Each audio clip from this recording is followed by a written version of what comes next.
Friends, இன்னைக்கு நம்ம பெசரட் பண்ண போறோம். நான் அதுக்கு ஃபர்ஸ்ட் அரை கப் பச்சை அரிசி, அப்புறமா ஒரு கப் பச்சை பயிறு எடுத்துருக்கேன். இது நம்ம இப்போ 6 hours ஊற வைக்க போறோம். இப்போ நம்ம இதை ஊற வைக்கலாம். நான் ஊற வச்சுட்டு உங்களுக்கு நான் காட்டுறேன். நம்ம 6 hours ஊற வச்சிருந்தோம் இல்லையா, அந்த பச்சை பயிறு அப்புறமா பச்சை அரிசி, அதோட நான் காரத்துக்கு ஏற்ப பச்சை மிளகாய் சேர்க்கிறேன்.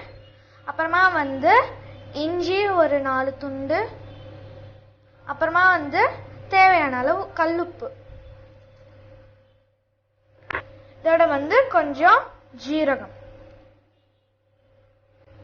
இது எல்லாத்தையுமே சேர்த்து நம்மளெல்லாம் குறைன்னு அரைச்சிக்கலாம்.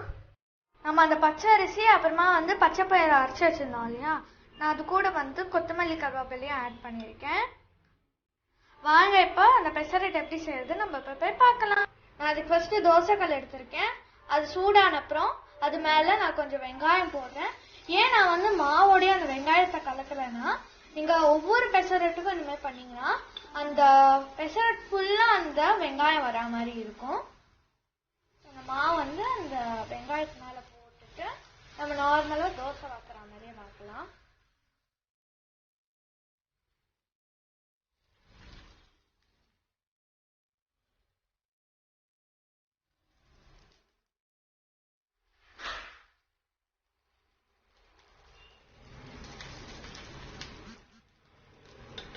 அதெல்லாம் நம்ம பெசரட் குத்தியாச்சு.